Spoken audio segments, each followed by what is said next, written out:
আমরা প্রথম মদিনায় গেছি আগে। মদিনায় যাওয়ার পরে 2 দিন 3 দিন পার হয়ে গেলে আমার এক ভাতিজা খবর পায় আসছে। আমি থাকতাম মসজিদে বেলালের পাশে, বাসা ছিল 3 তলায়। কি যে সুবিধার জায়গাটা পাইছি। শেষ রাত্র হইলেই পশ্চিম দিকের জানালাটা খুললেই দেখতাম সবুজ রঙের গম্বুজটা। মন ভরে ভরে মনের আশা পুরা করেছি। কি আশা পুরা হয়েছে বলবো না আপনাদের কাছে। আল্লাহ আপনাদের তৌফিক দেখ সবুজ রঙের গম্বুজ দেখার। সকলে বলে ওই ছেলেটা রাত্রে 11টায় 3 তলায় উঠে আমার গলায় আঞ্জায় ধরে কাঁদতেছে, চাচা চাচা বাড়িতে আসছেন? হো, আমার মারে দেখেইছেননি? 3 বছর ধরে চাচা মারে দেখি না। বললাম হ দেখে আসছি, ভালো আছে। ছেলেটা বলতেছে, চাচা একটা ঘটনা কি, হজ ভলান্টিয়ার হিসেবে বাংলাদেশ থেকে, পাকিস্তান, ভারত থেকে অনেক ছেলেরা আসে হজ ভলান্টিয়ার হিসেবে। এবার একটা ছেলে বাংলাদেশের মসজিদের নববীর ভিতরে হজ ভলান্টিয়ার দায়িত্ব নিয়ে আসছিলেন, কিন্তু ছেলেটা মসজিদের নববীর ভিতরে ঢুকে কাজ করতে পারে না, দৌড়ে বাহির হয়ে যায়। জিজ্ঞেস করলাম কি হলো? ছেলেটা কয়, আমি তো বুঝি না, আমার গায়ে আগুন জ্বলতে থাকে, কে যেন আমারে মারতে আসে, ভিতরে থাকতে দেয় না। তা আমরা ভাবলাম যে নতুন আশ্চর্য, বাড়ি ঘরের জন্য মায়া, কিছু টাকা আমরা সকলে মিলে দিলাম, কয়েকদিন বাহিরে থাকো, এ টাকা খরচ করে খাও, ঘুরে ঘুরে দেখো, মনটা শান্তি হোক, আবার কাজে আসে ডুইকো। 2-4 দিন পরে আবার ঢুকলো, ঢুকার পরে সে একতাই ভিতরে ঢুকলে দৌড়ে বাহির হয়ে যায়, মসজিদের নববীর ভিতরে থাকতে পারে না, শরীরে আগুন জ্বলে, কে জানি মারতে আসে, একবারে অসহ্য থাকতে পারেই না। আমরা সকলে মিলে রাত্রে বসলাম, কিরে তোর কি হইল, আসল কথা কও তো। ওই বাঙালি ছেলেটা হজ ভলান্টিয়ার কাঁদতেছে আর বলতেছে, সঙ্গীরা আমাকে দেশে পাঠায় দাও, এই মসজিদের নববীতে চাকরি সম্ভব হবে না। কেন? অথচ রাসূল বলেছেন, মান যারা কবরি ওয়াজাবাত লাহু শাফাআতি, যারা আমি নবীর রওজাটা জিয়ারত করে গেছে তাকে শাফায়াত করে জান্নাতে নেওয়া আমি নবীর উপরে ওয়াজিব হয়ে গেছে। নবী রওজা যারা জিয়ারত করেছেন ভক্তি শ্রদ্ধা ভালোবাসার সহিত, রাসূল আপনাকে শাফায়াত করে জান্নাতে নেবে। শুধু আপনাকেই নেবে না, 400 জাহান্নামীকে জান্নাতে নেওয়ার অনুমতিও দেওয়া হবে। এই নবীর সাথে সম্পর্ক রাখতে রাজি আছেন না? আসুন না, শেষ কথাই চলে যাচ্ছি। এবার এই যুবকটা বলতেছেন, সঙ্গীরা আমি চাকরি করতে পারবো না, আমার দেশে পাঠাও। থাকতে পারবো না, বুঝেছি কেন যে আমারে থাকতে দেয় না। কেন কেন? আমি যেদিন মদিনার মসজিদের নববীতে দায়িত্ব নিয়ে হজ ভলান্টিয়ার হয়ে বাংলাদেশ থেকে বিমানে উঠছিলাম, বিমানে উঠার 8 দিন আগে আমার মারে একটা লাথি মারছিলাম। বলুন, বাংলাদেশে মারে লাথি দিলে মদিনার কামলেওয়ালা নবী খবর পায় কিনা? বাংলাদেশ থেকে মারে লাথি দিয়ে মদিনা গেলে যদি মসজিদের নববীতে নবী জায়গা না দেয়, এই নবীকে কি মারে কষ্ট দিলে পক্ষে পাবেন? এখন এই রোগ আমাদের মধ্যে আছে কিনা?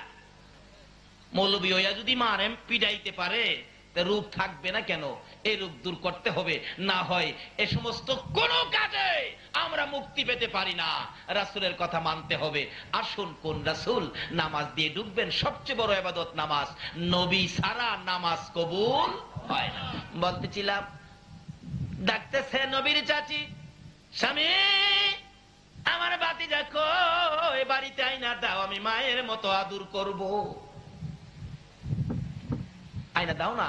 মা নাই বাবা নাই বলে আবু জাহেল মারবো? আমরা কোন দিনে লেগে আছি? আমির হামজা বলেন, বিবি তোর বাড়িটা বাহিনী করলাম, আর ভিতরে ঢুকাবো না, ভাতিজাকে নিয়ে আসবো, আবু জাহেলকে বিচার করব। আবু জাহেলের বাড়ির সামনে যাইয়া ডাক মারছে, আবু জাহেল বেরিয়ে আসো। পার্শ্ববর্তী বাড়ি, এই আবু জাহেল বেরিয়ে আয়। আবু জাহেল বেরিয়ে আসলে, আমির হামজা কেন ডাকছো? তুই বলে আমার ভাতিজারে মারছস। কে কইলো? মারছি একটা, মাথাটা মাত্র ফাড়াইছি। এমনি আমির হামজা চিৎকার মারছে, আবু জাহেল রে, আমার ভাতিজাটার কেউ নাই রে আবু জাহেল, মাও নাই বাবাও নাই, ছোট কাল থেকে এতিম, আদর করার কেউ নাই, আমার এমন এতিম ভাতিজাটারে তুই কেমনে মারলি রে? তোর কি মায়া হলো না, দয়া হলো না? তুইও তো জানোস আমার ভাতিজা জীবনে কোনোদিন বাবা কইয়া ডাকতে পারে নাই রে আবু জাহেল। কি অপরাধে ভাতিজারে মারলি? হে আবু জাহেল, কি অপরাধে মারলি? আয় আমার কাছে আয়। কোন দোষ করেছিল? না। গালি দিয়েছে? না। তাহলে কেন মারলি? আমার ভাতিজা জীবনে কেউ আদর পায় নাই রে। এমনি করে নিষ্ঠুর পাশা আবু জাহেলের দিকে আগাইয়া যায় আমির হামজা তরবারিটা দিয়ে এমন জুড়ে আঘাত করলো, আবু জাহেলের ভাগ্যের ক্রমে উল্টা পিঠ লাইগা মাথা ফাইটা গেছে, কারে নাই, চাপা দিয়ে ধরছে আর ডাকতেছে, রে আমির হামজা এইভাবে আমারে মারবি আমি তো কোনোদিন ভাবতে পারি নাই। আমির হামজা চোখের পানি চেড়ে চেড়ে কান্দে, রে আবু জাহেল একটা আঘাত করেছি এখনো তোর মার শেষ হয় নাই, বল আমার বাতিজা কই রে, এখন যদি আমার বাতিজার খবর না দিতে পারবি আমি আমির হামজা তোর গলাটাও কাইটা ফালাইমু। কাইটালাম তোরে সারবো না তো। আমার বাতিজা ছোটকাল থেকে বাবা হারা মা হারা, এই বাতিজার তুই মারছস। তারপরও আমার ভাতিজা জীবনে কাউরে গালি দেয় নাই, দিছে দিছে, জীবনে কার ক্ষতি করে নাই।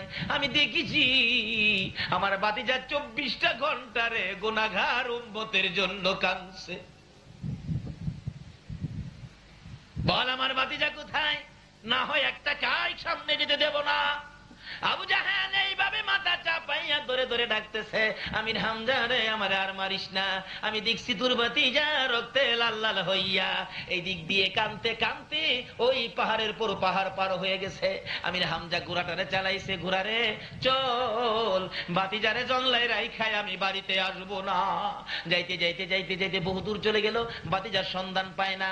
বাবলা কাটার জংলা ঘোড়া নিয়ে যাওয়া যায় না, ঘোড়াটা পাহাড়ের নিচে রেখে আমির হামজা তরবারিটা হাতে লইয়া একটা দৌড় মারে আর চিৎকার মেরে ডাক মারে, ভাতিজা রে আমি তোর চাচা আইছি রে ভাতিজা, কই খুঁজে পাওয়া যায় না। আমির হামজা বলেন আমি একটু উঁচু পাহাড়ের উপর ওইটা দাঁড়াইয়া চারদিক দেখতেছিলাম, হঠাৎ দেখি একটু দূরে পশুরা চারদিক ঘেরাও করে আছে, পাখিরা গাছের ডালে বসে বসে কান্দে। ভাবলেন পশু যখন আমার কানে ভাতিজার খবর দিল ওখানে হয়তো কিছু হতে পারে। আমির হামজা বলেন দৌড়ে যাইয়া দেখি আমার ভাতিজা রে বসে বসে কান্দে। পিছন দিয়ে আনজায়া ধরছে বাবা মুহাম্মদ সাল্লাল্লাহু আলাইহি ওয়াসাল্লাম, কেন কান্দো গো বাবা? আর কেঁদো না, আমি তোমার চাচা আইছি। ও ভাতিজা আর কাঁদতে হবে না, আমি তোমার চাচা আইছি। আমার নবী চাচার কণ্ঠের আওয়াজ পাইয়া পিছনের দিকে মাথা টুকুন ঘুরাইয়া, চাচার চেহারা বাবার কিছু আকৃতি আছে, আল্লাহু আকবার, চাচার চেহারার মধ্যে বাবার কিছু আকৃতি থাকে কিনা? আমার নবীর আপন চাচা ছিলেন বীরে আমির হামজা। এবার পিছনে তাকাইয়া ডাক মারছে, চাচা গো আমার বাবা নাই গো, আমার মা নাই গো। চাচা এই যে দেখেন আমার কপালের চারা মুবারক কিভাবে আবু জাহেল পাঠাইছে। আমার নবীর কান্না দেখে আমির হামজা চোখের পানি রাখতে পারে না, বাবা গো আর এইভাবে কেঁদো না, আমি সইতে পারি না, আর কাঁদতে হবে না, আমি আবু জাহেলের মাথা ভেঙে দিয়েছি। আবার নবী বলেন চাচা আবু জাহেলের মাথা ভাঙলে তো আমি খুশি হব না, তুমি যদি আমার পক্ষে আসো খুশি হব। আমার নবী চাচা বলেন বাবা উঠো উঠো, আমি তোমার পক্ষে যাব। জোরে জোরে কন্যা সুবহান। হ্যাঁ বাবা আসো, আমি তোমারে ভালোবাসবো, আমি তোমার পক্ষে যাব। আগে ঘোড়ার পৃষ্ঠে উঠো, বাড়িতে নিয়ে যায়, তোমার জন্য তোমার চাচি পাগল হয়ে গেছে। মা বোনেরা হও নাই আমার নবীর জন্য পাগল। মদিনার মহিলারা কত পাগল ছিল নবীর জন্য। নবীর জীবনে খুলন, নবী যুদ্ধের ময়দানে যাবে, একটা মেয়ে 6 মাসের একটা বাচ্চা ছেলে কোলে লইয়া একটা মহিলা নবীর সামনে দাঁড়াইয়া খালি চোখের পানিগুলো মুছতেছে। নবী বলেন মহিলা কান্দো কেন? হুজুর আপনি যুদ্ধে বুঝি যাবেন? হুজুর গো আমার মন মানে না, না জানি আপনার কলিজার মধ্যে কেউ আঘাত করে। হুজুর আমার আর কেউ নাই, কাকে দিব আপনার সঙ্গী বানাইয়া? আজকে কোন মায়ের সন্তানেরা রে আমার নবীর পক্ষে বসেছে? কারা গো এ নবীর আলোচনা শোনার আয়োজন করেছে? মহিলাটা দৌড়ে যাইয়া চোখের পানি মুছে, হুজুর আর কেউ নাই আপনার পক্ষে দেওয়ার জন্য, আমার 6 মাসের ছেলেটা আপনি কুলে করে নিয়ে যান, আমার কেউ নাই আপনার পক্ষে, আর কারে দেব? নবী বলেন এই 6 মাসের বাচ্চা নিলে কি হবে? সে কি তীর মারতে পারবে, যুদ্ধ করতে পারবে? আমার নবী এই বলতে থাকলে মহিলাটা জবাব দেন, হুজুর আমি তো জানি ছেলেটা তীর মারতে পারবে না, কিন্তু আমার যে কলিজা মানে না, আপনার নবীকে না জানি কেউ কষ্ট দেয়, হুজুর আমি কি করব? আমি তো যাইতে পারি না, মহিলা যাওয়া নিষেধ হয়ে গেছে। হুজুর তীর যদি মারতে নাও পারে গো, আমি মা হইয়া বলতে পারি একটা কথা, আপনার নবীর গায়ে যদি কেউ তীর মারতে চায়, এই তীরগুলো আপনার গায়ে লাগার আগে আগে আমার 6 মাসের ছেলেটাকে তীরের সামনে তুলে ধরে রাখবে। আল্লাহু আকবার।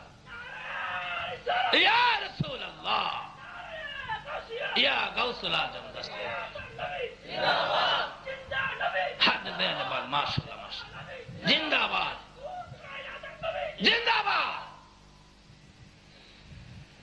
আল্লাহু আকবার। কুল কায়নাতের নবী, এই নবী আমরার নবী। জোরে জোরে বলুন সুবহান। এই নবী থাকলে বলুন তো আমরা আর কোন চিন্তা আছে? কিন্তু নবীর পক্ষে আসেন, কি সমস্যা? এই নবীরে নিয়ে কত টানাটানি করে না। কেউ কেউ নবীরে মাড়িদা বানাইছে, আবার কেউ কেউ নবীরে নূরদা বানাইছে। আচ্ছা, আপনারা কি মাড়ির পক্ষে না নূরের পক্ষে? যারা মাড়ির চশমা লাগাইছে তারা কি দেখে? আমার বাচ্চা 10 বছর বয়স, হ্যাঁ চোখ উঠছে। আপনাদের এদিকে চোখ উঠে না? এটা কি করেন আপনারা? চোখে গরম পড়ছে, লাল হয়ে যা, তাকাইতে পারে না, বাতাস লাগলে কষ্ট হয়। আমার কই আব্বু আমার চোখে তো গরম পড়ছে, কি করব, চাইতে পারি না। তখন কালা গ্লাসের একটা চশমা দিলাম যাতে বাতাস বুতাস কম লাগে। হ্যাঁ চশমা লাগাইয়া কই আব্বু কি সব দি কালো? আচ্ছা আসলে কি সব কালো না হ্যাঁ চশমাটা কালো? আসলে নবী মাড়ি না, হ্যাঁ মাড়ির চশমা লাগাইছে।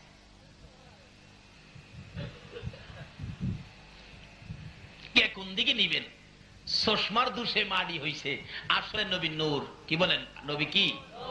খালি নবী না তো, নবীর 2 মেয়ে বিয়ে করেছিলেন হযরত উসমান গনি রাদিয়াল্লাহু তাআলা, যার নামের লকব জিন নুরাইন। যেই মৌলবীরা নবীরে মাড়ি কয়, এই মৌলবীও উসমান গনির নাম কইয়া জিন নুরাইন কয়।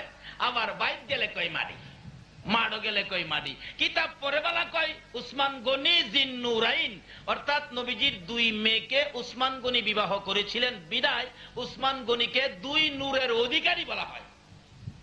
নাকি কোন মৌলবী কথাটা অস্বীকার করতে পারবো? নোহালির একবারে কইছি ইনকো আয় হরিত্তারি লেহিত্তারি না, মানে এরারে পানি কোয়াইতে পারবেন না। নোহালির কেউ থাকতারেন, রাগেন না, পানি হ্যাঁ কোয়াইতে পারবেন না। মাস্টার বলতেছে লেখ পানি, হ্যাঁ লেখছে পয়াকার পা দন্তান্ন ঋষিকার নি হানি। এই আবার পয়কার পা দন্তান্ন ঋষিকার নি হানি। 2-3 বার যখন দমক দিছে লেখ ষষ্ঠী আর কই ষষ্ঠী, হ্যাঁ কয় স্যার আই লেরিত্তারি হরিত্তারি না। হেরা কিতাবে পড়তারে কইতে, আমরা পড়তেও পারি কইতেও। আল্লাহ তো আমিও তোমরা 3টা পুরস্কার দিতে পারি। লম্বা হয়ে গেছে, সংক্ষেপ। এই নবীর পক্ষে থাকুন, এই নবীকে ভালোবাসুন, যার ভালোবাসায় কুল কায়নাত, যে নবীর ভালোবাসায় আমার আল্লাহ এত কিছু করেছে। আমরা কি সে নবীর একটু ভালোবাসা দিতে রাজি আছি না? ডাকতেছে কি, বাবা চলো, তোমার চাচি পাগল হয়ে গেছে। নিয়ে গেছে, ঘোড়ার পৃষ্ঠে বসাইছে। ঘোড়ারে তাড়াতাড়ি চল, আমার বিবি পাগল হয়ে গেছে। নবীজির পিছে বসাইছিল, ঘোড়া আর উঠে না। ঘোড়া এমন নিষ্ঠুর কেমন হইলি রে, আমার বাতিজার লেগে তোর মায়া নাই? আমার বাতিজা এইভাবে রক্তাক্ত হয়ে গেছে, আমি বাড়িতে নিমু, তুই উঠতাছস না কিনলে গিয়া? ঘোড়া ডাহে, প্রভু জবান খুলে দাও। বলুন খুলবে কিনা? ঘোড়া জবান খুলে যায়। ঘোড়া ডাকে, আমি রামজা, কারে পাশে বসাইছ? চিননি আখিরি নবী, যার উসিলায় আমরা পয়দা হয়েছি। নবীর সামনে বসাও, না হয়তো আমি সামনে যাব না। আমি হামজাকে, বাবা বুঝেছি, হরিণ তোমার কথা কয়, গোরাওয়াতি তোমার কথা ওই কয়। আল্লাহ কয় এই নবীর কথা মানতে আমি তোমরা রে কয়। সামনে বসাইলে ঘোড়া এক লাফে আমির হামজার বাড়ি। আমির হামজা বলেন এত দ্রুত গতিতে ঘোড়া কোনোদিন চলতে দেখি নাই। হাজির হলে ঘোড়ার পৃষ্ঠে আমার নবী বসে আছে, রক্ত মুবারক, চেহারা লাল হয়ে রয়েছে। আমির হামজার বিবি ঘরের কোনাটার মধ্যে দাঁড়াইয়া বাতিজার অপেক্ষায় আছে। গোরা কাছে আইসা গেলে আমির হামজার বিবি দেখে বাবা মোহাম্মদ গোরার মধ্যে বসা, রক্ত মুবারক লাল, দুইটা হাত বাড়াইয়া ডাক মারছে, বাতিজারে আয়, আমি তোরে মায়ের মতো আদুর করব। আমার নবী গোরার থেকে দুইটা হাত বাড়াইয়া নামছে, চাচি আমার মা নাই, বাবা নাই, আপনি কি আমার মায়ের মতো আদর করবেন? হাতে ধরে ঘরের মধ্যে নিয়ে বসাইয়া নবীর চাচি আমির হামজার বিবি রুমাল ভিজাইয়া ভিজাইয়া কপাল মোবারকের রক্ত মোবারক পরিষ্কার করলে মাঝখান দিয়ে আবু জাহেলের পাথরের আঘাতের দাগ, ফাটা কপাল বেরিয়ে গেছে। আমার নবীর চাচি কান্দে, বাবা মোহাম্মদ কি অপরাধ করেছিলা? তুমি কি আবু জাহেলকে মারছো? না চাচি। গালি দিছো? না। ক্ষতি করেছো? না। ধাক্কা দিয়েছো? না। তাহলে কেন মারলো? চাচি গো, আমি তো নামাজের মধ্যে ছিলাম আল্লাহ পাওয়ার রাস্তা দেখানোর জন্য। নামাজের মধ্যে আবু জাহেল আমাকে দিল মারছে। আমার আল্লাহ বলেন, বন্ধু গো, আমির হামজার বিবিকে এই অবস্থা দেখাইয়া তাদেরকে সাক্ষী বানাইয়া সমস্ত পৃথিবীর মানুষের কাছে তোমার এই দুঃখের ঘটনাটা আমি কানে কানে পৌঁছাইয়া দিব। এই দুঃখে দুঃখিত হইয়া তোমার ভালোবাসা লইয়া কেউ যদি 2 রাকাত ফজর সুন্নত আগে পড়ে 5 ওয়াক্ত নামাজ পড়ে রে বন্ধু, কথা দিলাম বিনা হিসাবে বেহেশতে ঢুকাইয়া দিব। নামাজ পড়বেন, আগে নবীরে ধরেন। নবী ব্যতীত নামাজ আল্লাহ বুঝাইতে চাইতেছে। আগে সুন্নত ফরজের কথা কইলাম, আপনারা মানেন না। ফজরের নামাজ 4 রাকাত, 2 রাকাত সুন্নত, 2 রাকাত ফরজ। আগে কি পড়তে হবে? আল্লাহ পাওয়ার রাস্তা হলো নবী মুহাম্মদুর রাসূলুল্লাহ। আল্লাহ পাওয়ার ট্রান্সমিটার হলো নবী মুহাম্মদুর রাসূলুল্লাহ। নবী পাওয়ার ট্রান্সমিটার হলো আল্লাহর ওলিরা। কাজী ওলিদের পক্ষে থাকুন, নবী পাবেন। নবীর পক্ষে থাকুন, আল্লাহ পাবেন। আর জান্নাত আপনাকে খুঁজতে হবে না, জান্নাত আপনাকে খুঁজে নিবে। তাই এই জন্য ওলিদের পক্ষে থাকা লাভ হবে না লস হবে? ওলিদের পক্ষে থাকেন। কারণ আমরা এই দেশের বাংলাদেশের মানুষ ইসলাম পেয়েছি ওলির কাছ থেকে। বাবা শাহজালাল ইয়ামেনের হাত থেকে আমরা ইসলাম পেয়েছি। কাজী ওলিদের পক্ষে থাকুন, নবীর পক্ষে থাকুন। ওলির পক্ষে থাকলে রাসূল পাবেন, রাসূলের পক্ষে থাকলে আমার আল্লাহ পাবেন। আল্লাহ নিজে বলেছেন, তোমরা আমার এই রাসূলকে ভালোবাসো, এই রাসূলের কথাগুলি মানো, তাইলে হবে আমি আল্লাহর কথা মানা। কোরআন শরীফে আল্লাহ বলেছেন, তোমরা কি করো? আমার সাথে ব্যবসা করবে। কি ব্যবসা? ইন্নাল্লাহ মিনাল মুমিনিনা আনফুসাহুম ওয়া আমওয়ালাহুম বিআন্না লাহুমুল জান্নাহ। আমি এক কিসিমের লোকদের সাথে ব্যবসা করি। আল্লাহ বলছে, নিশ্চয়ই আমি মুমিনদের সাথে ব্যবসা করি। মুমিন হওয়া যায় কিভাবে? নবীজির ভালোবাসায়। নবী বলেছিলেন, ওমর নামাজ পড়ে, এদিকে আসো, রোজা রাখে, এদিকে আসো, সব করে। প্রশ্ন করলেন, ওমর তুমি আমারে কেমন ভালোবাসো? নামাজ, রোজা, টুপি, দাড়ি সবকিছুর পরে প্রশ্ন করেছেন, তুমি আমারে কেমন ভালোবাসো? ওমর বলেন, হুজুর বলেন কি? আপনার ভালোবাসায় আপন পিতার কেল্লা কেটে দিয়েছি। আপনাকে খুব ভালোবাসি, বাবার চাইতে ভালোবাসি। রাসূল বলেন, তুমি মুমিন হও নাই। হুজুর কোন কি? আমি আমার ছেলে মেয়ে, বিবি বাচ্চা, ধন সম্পদ সবচাইতে বেশি ভালোবাসি। রাসূল বলেন, ওমর এখনো মুমিন হও নাই। হুজুর আল্লাহর কসম করে বলি, মাতা পিতা, ছেলে মেয়ে, বিবি বাচ্চা, ধন সম্পদ, এমনকি আমি উমরের জানের চাইতেও আপনাকে বেশি ভালোবাসি। রাসূল বলেন, এবার মুমিন হয়েছো। হাদিস শরীফে আসছে, লা ইউমিনু আহাদুকুম হাত্তা আকুনা হাব্বা ইলাই আল আখির। রাসূল বলেন, বিবি বাচ্চা, ছেলে মেয়ে, ধন সম্পদ, মা বাবা সবচাইতে যদি আমারে বেশি ভালোবাসতে না পারো, তাহলে নামাজ, রোজা, টুপি, দাড়ি, পাঞ্জাবি, হজ, যাকাত দিয়ে মুমিন হইতে পারবা না। আল্লাহ কয়, মুমিন না হওয়া পর্যন্ত আমি তোমাদের সাথে ব্যবসা করব না। ব্যবসা করব মুমিন হলে। মুমিন হইতে গেলে নবীর ভালোবাসা সবচাইতে বেশি থাকতে হবে। নবীর ভালোবাসা যদি রাখতে পারেন তাহলে ব্যবসা। কি ব্যবসা? আল্লাহ বলেন, এই মুমিনের জান মাল আমি খরিদ করি, কিনা নেই। যদি জিগায়, আল্লাহ গো আমারে খরিদ করবেন, কি দিয়ে আপনারে খরিদ করবেন? টাকা দিবেন, ইউরো দিবেন, ডলার দিবেন? আল্লাহ বলবেন, না, ইউরো ডলার টাকা দিয়ে আমি খরিদ করি না। তাহলে আপনারে কি দিয়ে খরিদ করবেন? আল্লাহ কোরআন শরীফে জবাব দিবেন, বিআন্না লাহুমুল জান্নাহ।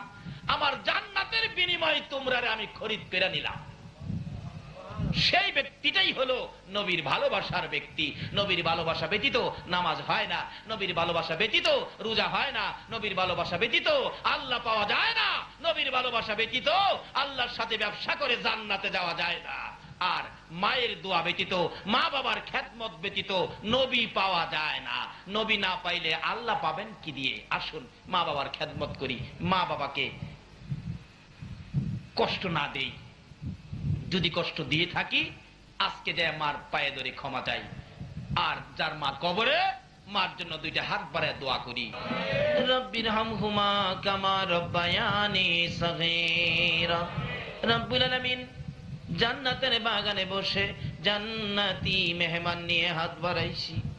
মাবুদ, এত বড় রাত্র তোমার বন্ধুর আশেক পাগলেরা, তোমার ওলির প্রেমিকেরা সারা রাত্র কাটাইয়া হাত বাড়াইছে।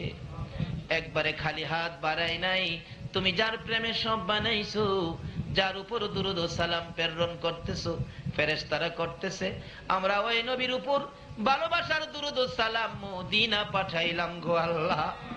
আমাদের দুরূদ ও সালাম গুলো পাখির মতো উড়াইয়া উড়াইয়া দয়ার নবী মায়ার নবীর রওজাত হারে পৌঁছাইয়া দাও। আয় মাবুদ, দুরূদ সালাম কে উসিলা বানাইয়া আজকের এই ফাতিহা ইয়াজদাহ মিলাদ মাহফিল উসিলা বানাইয়া আমরা যারা হাত বাড়াইছি, আমাদের তামাম জিন্দেগীর গুনাহগুলো ক্ষমা করে দাও। আয় মাবুদ, জীবনের গুনাহ লইয়া ক্ষমার আশায় হাত বাড়াইছি, ক্ষমা দিবানি গো আল্লাহ। ডাক দেন না আল্লাহ, আল্লাহ। জীবনের গুনাহ ক্ষমার আশায় হাত বাড়াইছি গো আল্লাহ, আমাদের গুনাহ ক্ষমা দিবানি। আমরা কে কত গুনাহ করেছি তুমি হিসাব জিগাইও না।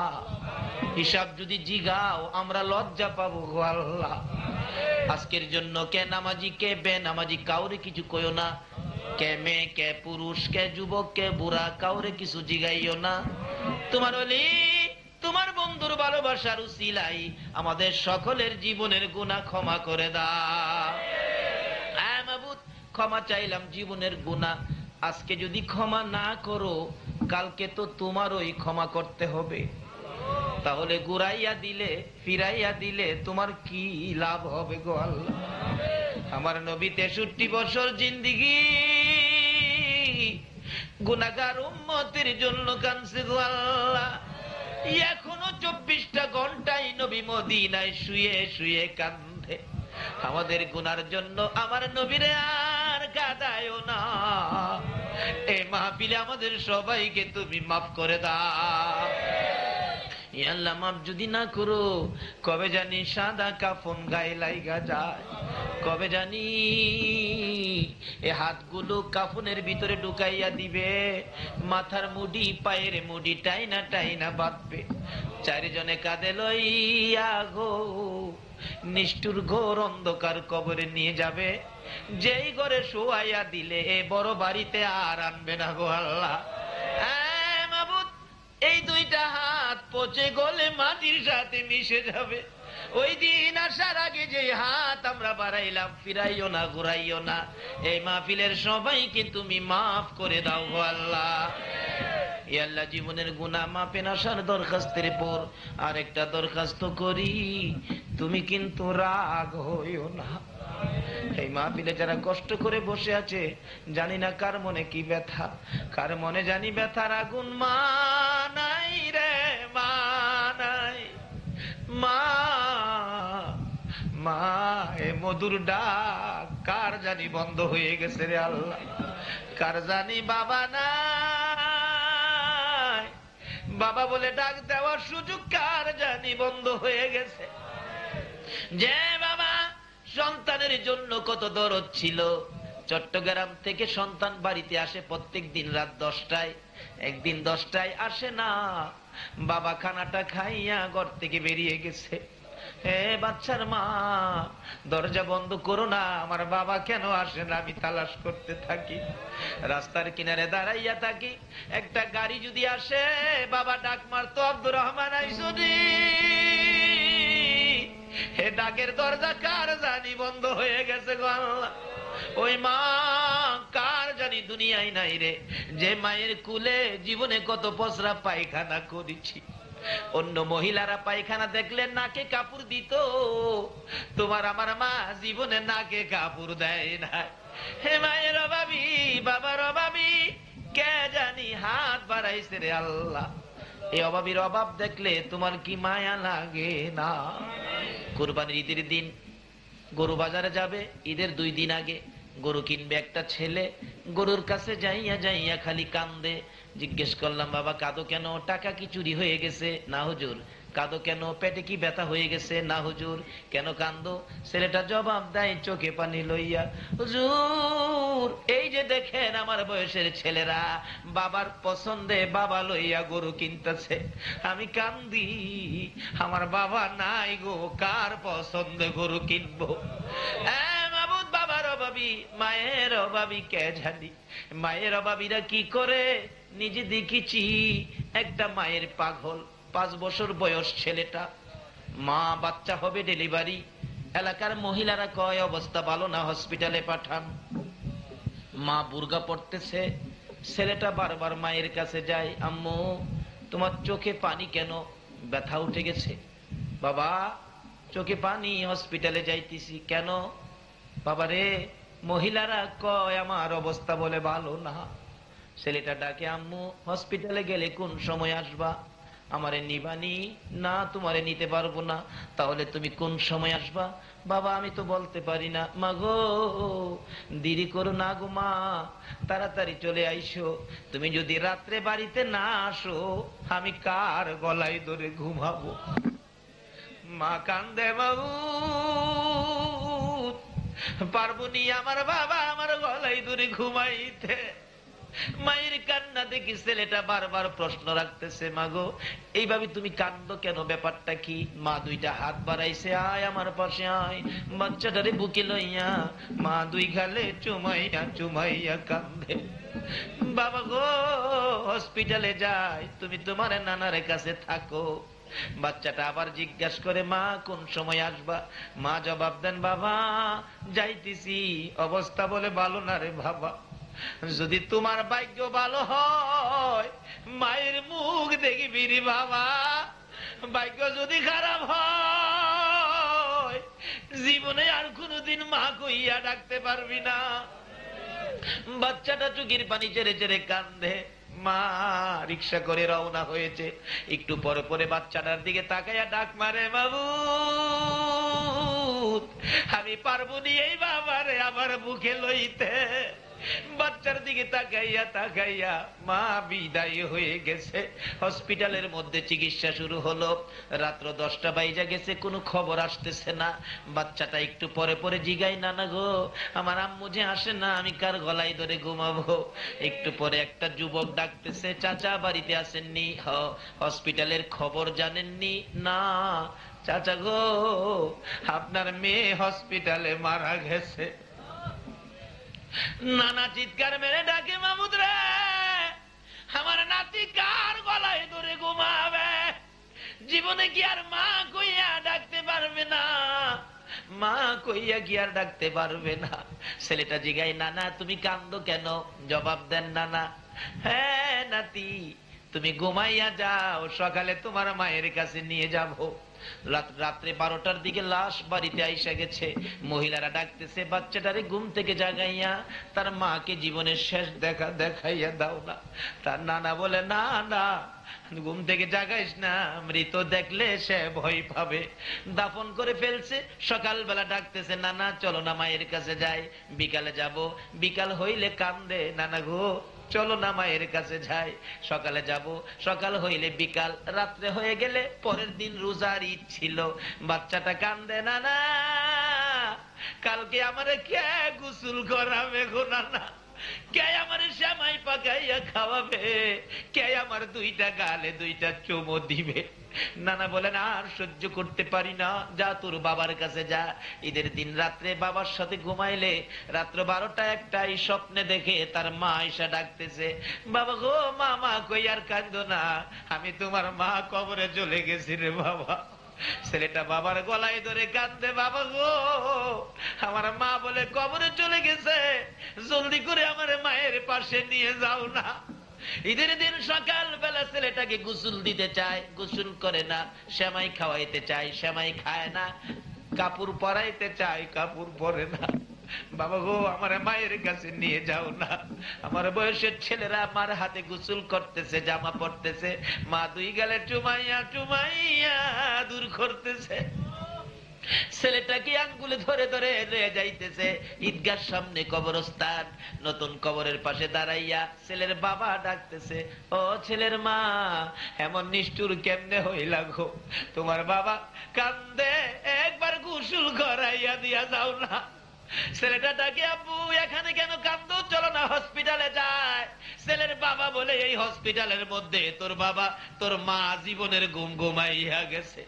ছেলেটা মা মা কইয়া কবরের উপরে পড়ে গেছে, মা আর আসে না। হে মায়ের অভাবী কে জানি হাত বাড়াইছে রে আল্লাহ, বাবার অভাবী কে জানি হাত বাড়াইছে। এই মুহূর্তে ওই সকল মা বাবার কবর জান্নাতের বাগান বানাইয়া দাও। আল্লাহ মা বাবা যারা দুনিয়াতে আছে হায়াত বাড়াইয়া দাও, আমার আব্বার হায়াত বাড়াইয়া দাও। মা বাবা কেমন জিনিস বুঝার তৌফিক ছেলে মেয়েদেরকে দান করে দাও।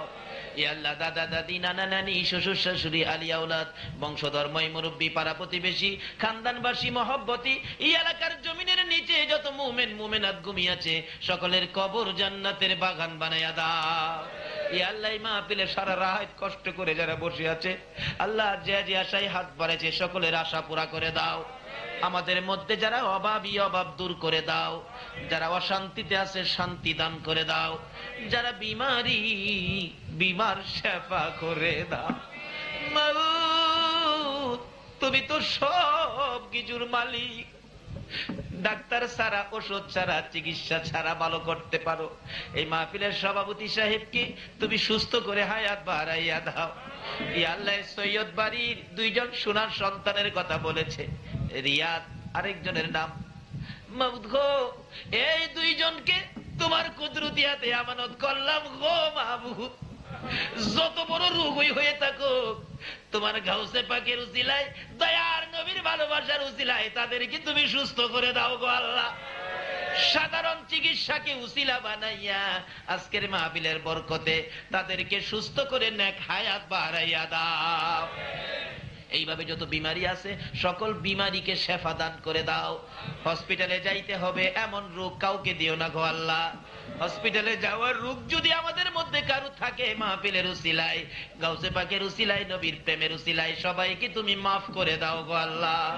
ইয়া আল্লাহ আমাদের মধ্যে যারা নামাজি নামাজ কবুল করে লও, যারা নামাজ পড়ে না নামাজের বুঝ দান করে দাও, যারা ব্যবসা করে ব্যবসায় বরকত দাও, যারা চাকরি করে চাকরির পদোন্নতি দান করে দাও।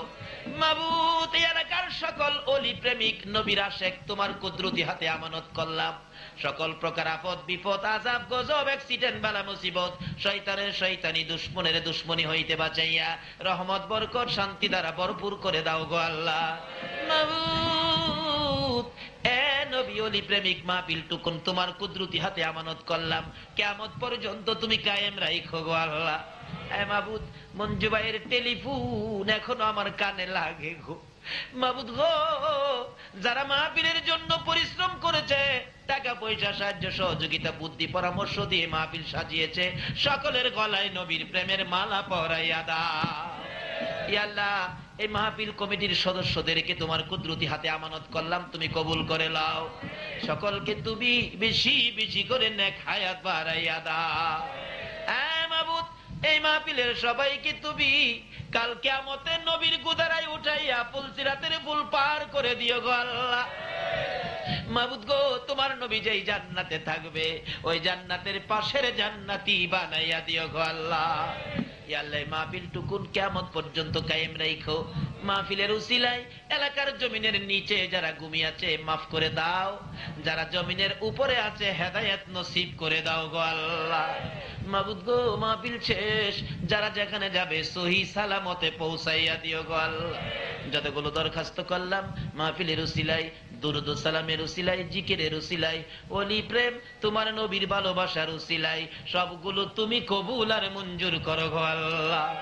ওয়াসাল্লাল্লাহু তাআলা আলা খায়রি খালকিহি মুহাম্মাদিন ওয়া আলা আলিহি ওয়া আসহাবিহি আজমাইন বিহাক্কি লা ইলাহা ইল্লাল্লাহু মুহাম্মাদুর রাসূল। একটা রাখাল আল্লাহর ওলিকে দেখে সালাম দিলেন, হুজুর আসসালামু আলাইকুম। আল্লাহর ওলির নেক নজর পড়ছে, আরে বাবা বাচ্চা মানুষ আমাকে সালাম দিলি, তুমি রাখাল, বাবা তোমার নাম কি? এই যে নেক নজর, মায়া হয়েছে বাচ্চাটার দিকে, জিজ্ঞেস করলেন নাম কি? অথচ কত ফুলাপান রাস্তায় সালামও দেয় নাই, কেউ তো কেউরে আল্লাহর ওলি জিগাইও না, তারে জিগাইলেন তোমার নাম কি? হুজুর আমার নাম ইমামউদ্দিন। ইমামউদ্দিন বলো কি, তুমি দ্বীনের ইমাম আর এখানে গরুরে ঘাস খাওয়াইতেছো? তুমি একটা মাদ্রাসায় পড়ো, একজন আল্লাহওয়ালা বড় আলেম হইতে পারবা, একটা ওলি হইতে পারবা। নেক নজর মাইরা দিয়া গেছে। হ্যাঁ, বাড়িতে গিয়া কয় মা, মাগো একটা হুজুরকে না সালাম দিছিলাম, হুজুর কইছে আমি মাদ্রাসায় পড়লে আল্লাহর ওলি হইতে পারবো, আলেম হইতে পারবো। মা আমি মাদ্রাসায় পড়বো। মা কয় তুই মাদ্রাসায় পড়বে, ওলি হইবে, আলেম হইবে, তোর গরুরে ঘাস খাওয়াইবো কেনা? লাঠি লইয়া দিছে মা, হেরে দৌড়ানি, পিছনে চাই মা লাঠি লইয়া ইয়ে দৌড়, দেখে মা দৌড়ানি দৌড়াইতেই আছে, সারে না। মা কই তোরে সাইজ করবো, তুই আলেম হইবে, ওলি হইবি, তোর গাবি খাওয়াইবো কে? দৌড়তে দৌড়তে জীবনটা বাঁচাইতে দেহে উপায় নাই, পরে দেখে মসজিদের দরজা খোলা, গিয়া মসজিদের ভিতরে ঢুকে গেছে। মসজিদে কি মা যাইবো লাঠি লইয়া? যত পাগলা মা ওই হয়, মসজিদে যাইতো না। মসজিদের কাছে তা ঘুরা গেলে কয় বাচ্চা গেলি? কই গিয়া বাচ্চে? ফিসের হেরাদি কয় না, কই গিয়া বাচ্চে?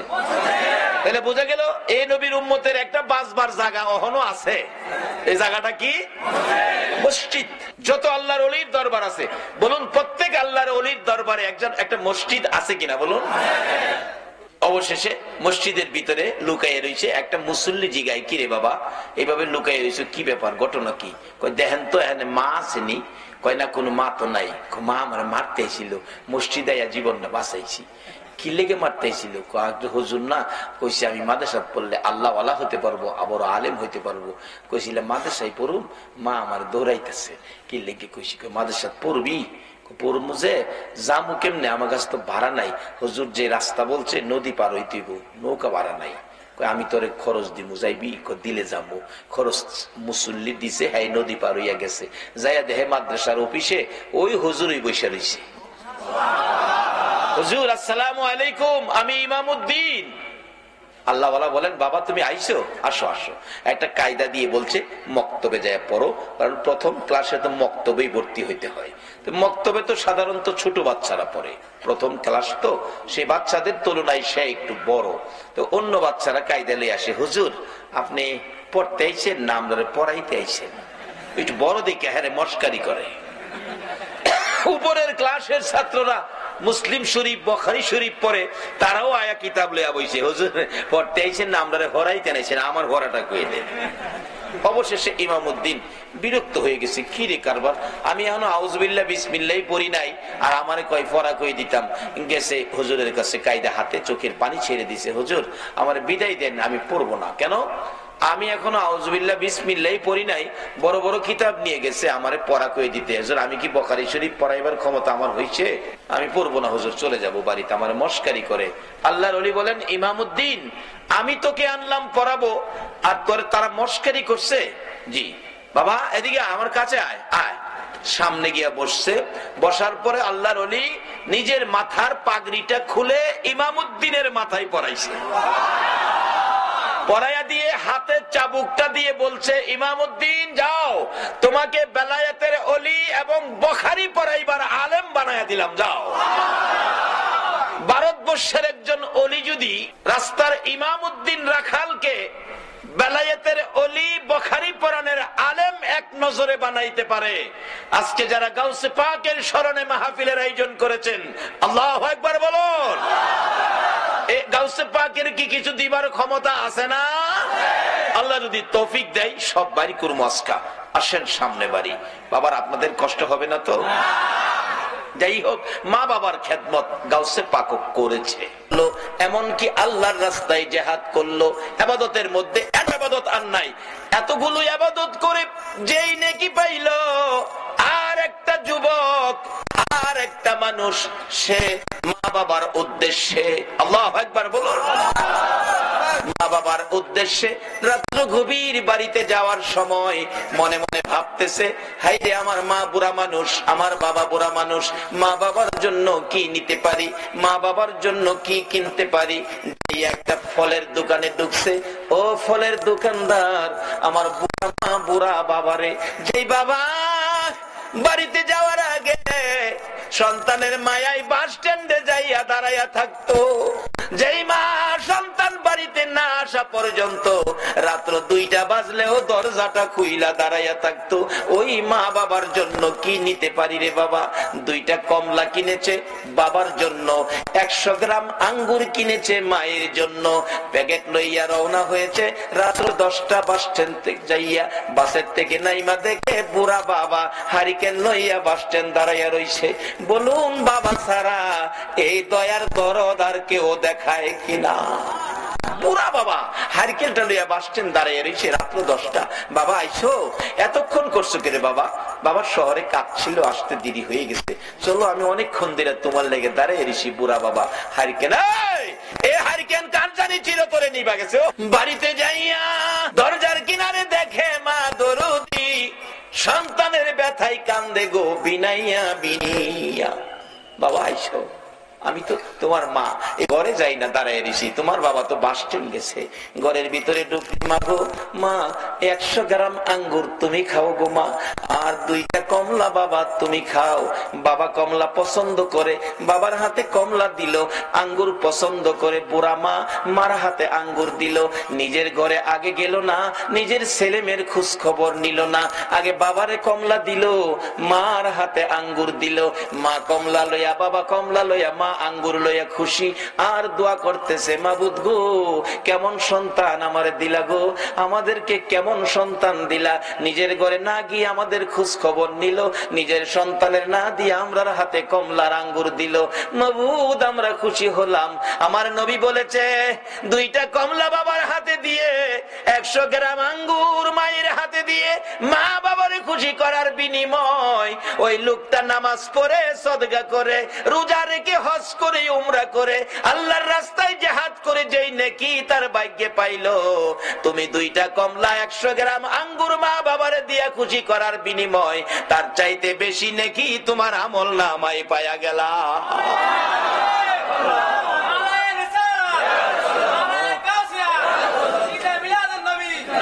বাবারা, মা বাবারে কষ্ট দিয়া মক্কা মদিনায় হজ করতে যাইেন না।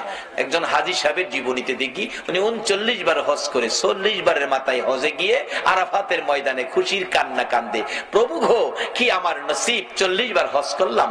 গায়েবী আওয়াজ হইতেছে, হাজী 40 বার কেন, হায়াত পায়া 40,000 বার হজ করলেও তোমার হজ কবুল হবে না। আবার কাঁদতেছে, আল্লাহ আমি কি অপরাধ করলাম, কেন কবুল হবে না? গায়েবী আওয়াজ হচ্ছে, হাজী রে একদিন তোর গর্ভধারিণী মায়ের সাথে সাধারণ একটা জিনিস লইয়া কথা কাটাকাটি করে এক পর্যায়ে রাগ হইয়া তোর মারে লাথি মাইরা ঘরের বাইরে ফালাইয়া দিসলি। তোর মা লাথি খাইয়া গলা কাটা মুরগির মতো লাফাইতে ছিল, কলিজাটা ফাইটা গেছে রে, বিদায় হয়ে গেছে। বিদায় মুহূর্তে 2টা হাত বাড়াইয়া বলেছিল, মাবুদ এই সন্তান পেটে লইয়া গো রাত্র ভরে কোনোদিন ঘুমাইতে পারছি না। 7 মাস 8 মাস যখন বয়স বাচ্চার পেটের ভিতরে ছিল, আমি যদি মা ঘুমিয়েছি, নড়াচুরি করতে গেলে তার পায়ের লাথি আমার কলিজাই লাগছে। ঘুম থেকে উঠে বসে গেছি, আবার নড়াচুরি করছে, হাতের কনি কলিজাই লাগছে, দাঁড়াইয়া গেছি। জীবনে কত রাত্র দাঁড়াইয়া দাঁড়াইয়া কাটাইছি, না ঘুমাইয়া রাত্র কাটাইছি, ছেলের লাথি কনি খাইয়া গো আল্লাহ। তারপরে দুনিয়ায় আসবে প্রসব ব্যথায় কলিজা ফাটা ব্যথা সহ্য করেছি, আজকে কি সেই সন্তানের লাথি খাইয়া দুনিয়ার থেকে বিদায় হব? মাবুদ গো বিচার তোমার কাছে দিয়ে গেলাম, এই বিচার তুমি কইরো, আমি মা বিদায় হলাম। বিচারটা দিয়েই মা দুঃখিনী দুনিয়ার থেকে বিদায় হয়ে গেছে। আমার আল্লাহ বলেন, হাজী রে লাথি দিয়া মার কলিজা ফাটাইয়া মারে দুনিয়ার থেকে বিদায় করে দিয়ে আরাফাতের ময়দানে 40 বার হজ করতে আইসা কান্দো, আমি আল্লাহ জানিয়ে দিয়ে দিলাম রে। মার কলিজা ফাটাইয়া 40 বার কেন, 40,000 বার হজ করলেও তোমার হজ আমি কবুল করব না। আমার নবী বলেছে তোমার মা বাবাই তোমার হজ, তোমার মা বাবাই তোমার নামাজ, তোমার রোজা, তোমার মক্কা, তোমার মদিনা, তোমার মসজিদ, তোমার মা বাবা হলো তোমার জান্নাত। সব ঠিক আছে, মা বাবার সাথে সুতা পরিমাণ বেশকম চরিত্র, আচার আচরণ ব্যবহার যদি খারাপ থাকে সব শেষ হয়ে গেছে। কারণ মা বাবার উসিলাতেই আমরা দুনিয়াতে আসছি, মা বাবার উসিলাতেই আমরা দুনিয়াতে আসছি। মা বাবা যদি কষ্ট স্বীকার না করতো, ছোটকালে যখন বিছনাত পায়খানা করতাম, মা যদি পরিষ্কার না করতো, তাহলে এই পায়খানাত ফইরা থাইকা ঠান্ডা কইরা দুনিয়াতে মইরা গেলাম বলে এই সময় একটু প্রস্রাব পায়খানা মা আমাদের শরীরে থাকতে দেয় নাই। বাবা একটু রোগ হইলেই রাত্রে রিক্সা পাইছে না, গাড়ি পাইছে না, সন্তানটা কোলে লইয়া অন্ধকারে দৌড় মারছে ডাক্তারের কাছে। ডাক্তারখানা বন্ধ, দরজায় দাঁড়ায় বাবা কাঁদছে, ডাক্তার সাহেব দরজাটা খুলেন, আমার বাবার অবস্থা ভালো না। ডাক্তার বলছে এই মাত্র খালি শুইলাম, অন্য ডাক্তারের কাছে যান। বাবা চোখের পানি ছেড়ে ডাকতো, ডাক্তার তোমার 2টা পায়ে ধরি, আমার বাবারে বাঁচাও। এই দরদি মা বাবা ছাড়া পৃথিবীতে কেউ নাই। এই মা বাবার যদি কেউ কষ্ট দিয়ে থাকেন তাইলে আর নামাজ পড়েন না, রোজা রাখেন না, হজ জাকাত কিচ্ছু করেন না, কোনো কাম হইতো না। আগে মা বাবার দরবারে যান। বলে হুজুর কেমনে যাইতাম, মা বাবারে 10 বছর যাবত 12 বছর যাবত কষ্ট দিতেছি। আজকে মাহফিল শেষে মা যে ঘরে থাকে যায় খালি একটা ডাক দেন, মা বাবা কই, মা বাবা কই। এই 2টা শব্দ দুইজনে শুনলে দেখবেন আনন্দে আত্মহারা দরজাটা খুলে দিয়া বলবে, বাবা রে তুই কেমনে রে আমারে বাবা কইছস, মা কইব আমারে কেমনে মা কইছস।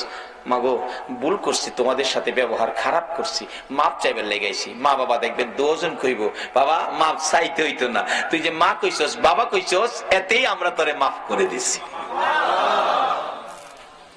এই মা বাবা যদি কবরে থাকে বলে হুজুর মা বাবারে কষ্ট দিছি, আর মা বাবা তো কবরে, এখন কি করব?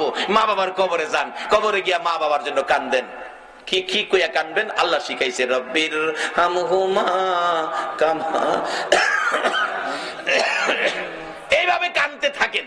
যদি আপনার চোখের পানিতে মা বাবা কবর থেকে নাজাত পায়, রুহানি ভাবে কবর থেকে আপনার অপরাধগুলি মা বাবা কবর থেকেও ক্ষমা করে দিব। কিন্তু কান্দার সিস্টেমটা কি? কবরে যাবেন, অনেক হুজুররা কইব কবরে যাইেন না, কোন ফতুয়া মানেন না, মা বাবার কবরে যাইেন। কবরে যাইয়া মা বাবার কবরের পশ্চিম পাশে দাঁড়াবেন। পশ্চিম পাশে কেন? আমরা কবরে লাশটা যখন রেখে দেই পশ্চিম দিকে কাত করে দেই, পশ্চিম দিকে কাত করে দেই। আর আমরা কবরে গেলে মা বাবার কবরে, কিতাবে আসছে মা বাবার কবরের পশ্চিম পাশে দাঁড়াইয়েন, পূর্ব পাশে দাঁড়াইয়েন না। মা আবার এই পশ্চিম দিক থেকে পূর্ব দিক হইয়া তোমারে দেখবো, একটু কষ্ট তুমি মারে দিও না। পশ্চিম পাশে দাঁড়াও, আর সাথে সাথে কোরআন তালাওয়াত দুরূদ ইস্তিগফার পাঠ কইরো না। কেন? সাথে সাথে কোরআন তালাওয়াত দুরূদ ইস্তিগফার পাঠ করতে থাকলে একটা নূরের পর্দা এসে তোমার মুখটাকে ঘুরে ফেলে। কাজেই তোমার মা তোমাকে মন ভরে দেখতে পারে না। মা সন্তান দেখার স্বাদ আছে কিনা বলো? বাবারে মারে দেয় না, জিনিসপত্র দেয় না, মার খাবার দেয় না, কোনো কিছু দেয় না।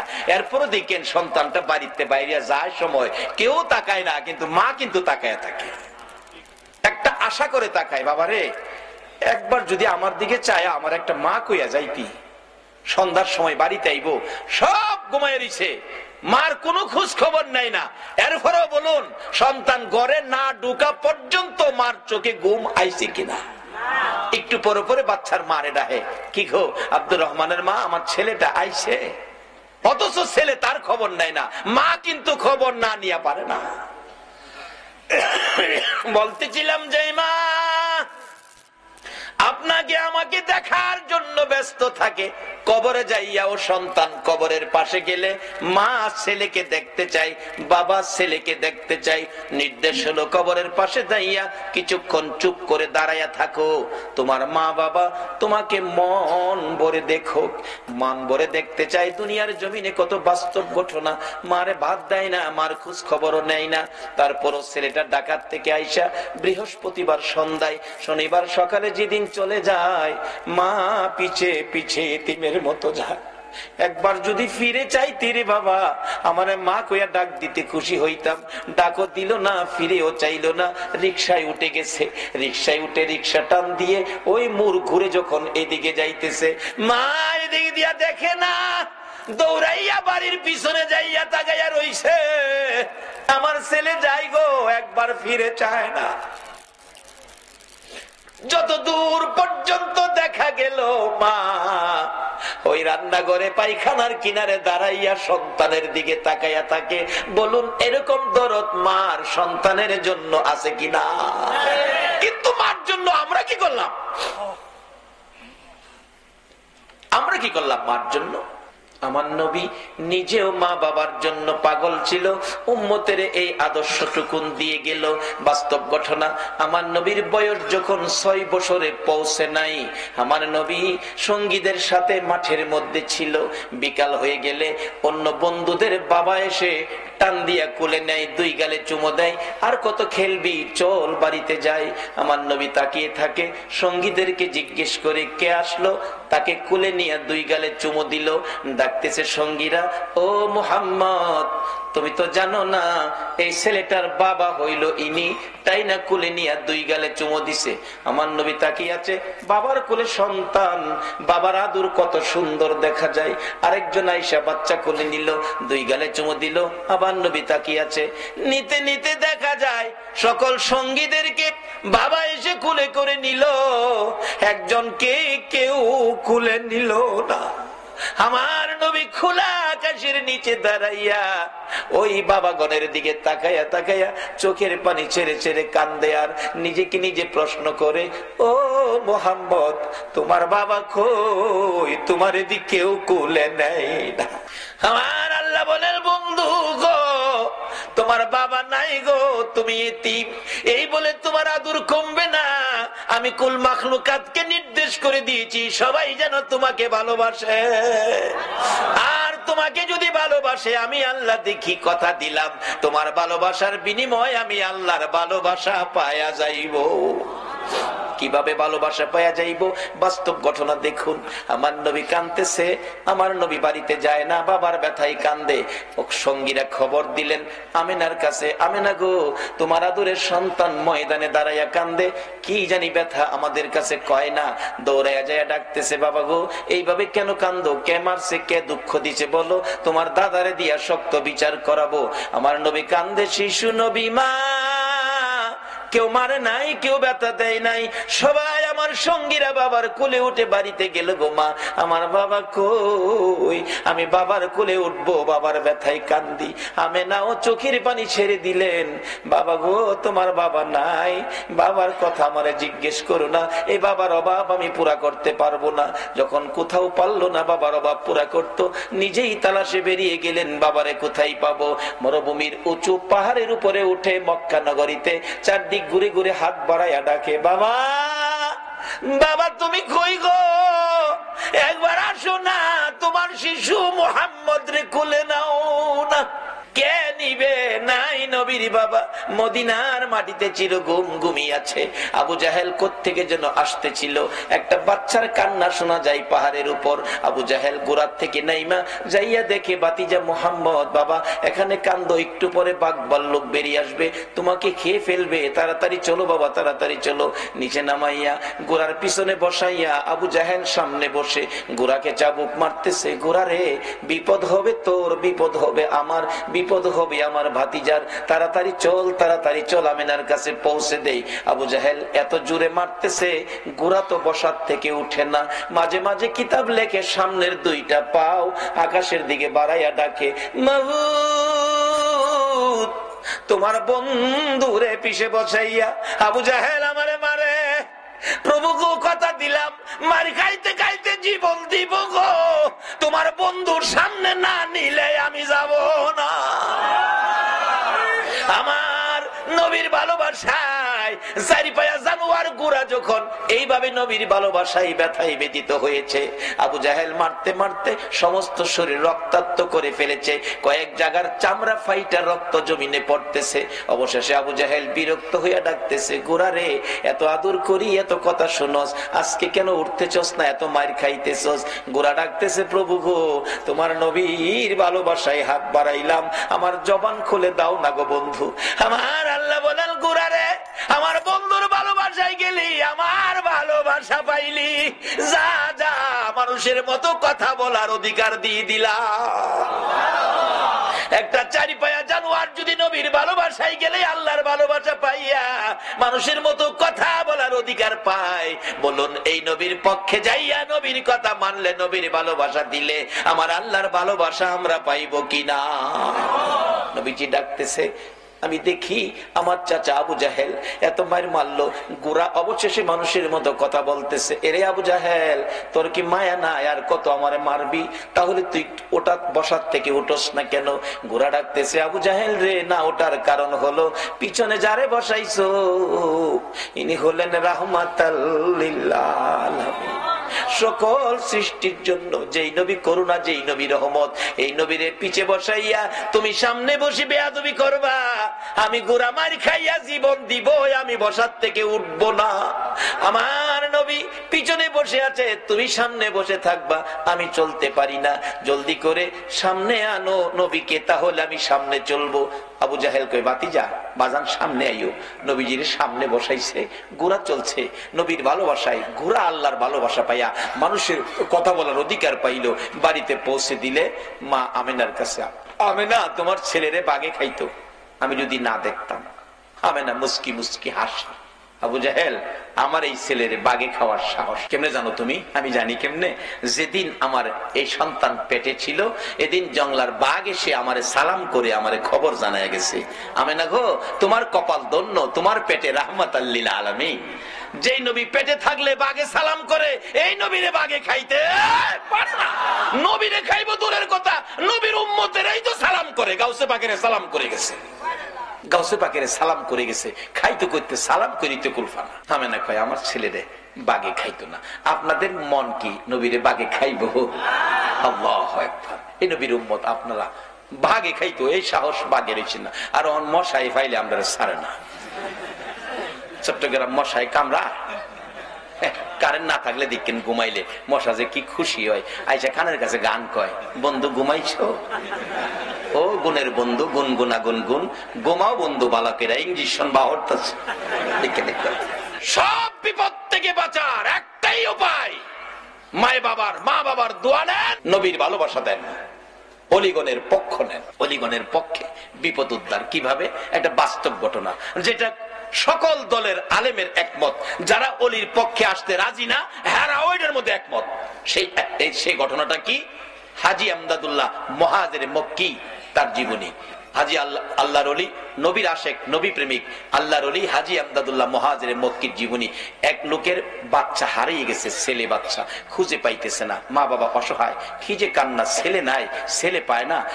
অবশেষে কে যেন বললেন, আরে আল্লাহর ওলির কাছে যাও না, অন্ত ওলির কাছে গেলেই ফতু আইবো, শিরিক শিরিক, ওলিরা কি দিব, ওলিরা তো মরে গেছে। আমারও কথা এই, মরে গেলে মরা মানুষ কিছু দিতে পারে না, কিন্তু নবী কিন্তু ওলি ব্যাপারে হাদিস দিয়ে গেছে, ইন্না আউলিয়া আল্লাহ লা ইয়ামুত। রাসূল বলছে ওলিরা কখনো মরে না, আর মরা মানুষ কিছু দিতে পারে না, এতে আমিও একমত। কিন্তু রাসূল বলছে আল্লাহর ওলিরা মরে না, তাইলে ওলিরা কিছু দেওয়ার ক্ষমতা আছে। মরে গেলে তুমি মরে গেছো, ওলিরা মরে নাই, রাসূল বলেছে। হাজী আমদাদুল্লাহ মুহাজির মক্কি, সংক্ষেপ করতেছি, রাত্র বেশি হয়ে গেছে। হাজী আমদাদুল্লাহ মুহাজির মক্কি বসে আছে, আল্লাহর ওলির পায়ে পড়ে গেছে। মা বাবা, হুজুর আমার বাচ্চাটা হারিয়ে গেছে, পাই না, বেঁচে আছে কিনা, থাকলে কই আছে, এই খবরটা পাইলেও মনটারে বুঝাইতাম। হাজী আমদাদুল্লাহ মুহাজির মক্কি কয়, বাবা তোমরা বসো, আমি দেখি কই আছে। চোখটা খালি বন্ধ করছে, চোখটা বন্ধ করে চোখটা খুইলা কয়, বাবা রে, তোমার ছেলেটারে নিয়ে সমুদ্রের মাঝখানে ছোট্ট একটা দ্বীপের মধ্যে ফালাইয়া রাখছে, এখান থেকে আনা সম্ভব হবে না, না খায়া থাকতে থাকতে শুকিয়ে গেছে, 1-2 দিনের মধ্যে এমনিতেই সে মারা যাবে। এখন বলুন, মা বাবার ব্যথা আরো বাড়ছে না কমছে? দুইজন কান্না, কে জানি বলতেছে, কানলে কি লাভ হইব, আল্লাহর ওলির পায়ে ধরো। হুজুর আমার বাচ্চাটা আইনা দেন, আনতে গেলে হেলিকপ্টার দরকার, না হয় জাহাজ দরকার। অলির ফাওয়াদেরা কান্দে, কোন দলের আলেম অস্বীকার করার ক্ষমতা নাই। অলির ক্ষমতা কত দেখেন, বেলায়েতের হাত শুধু এই জায়গায় নয়, তারা প্রয়োজন হলে এই জমিন থেকে বেলায়েতের হাত বাড়িয়ে দিয়ে আল্লাহর আরশ পর্যন্ত ধরার ক্ষমতা রাখে।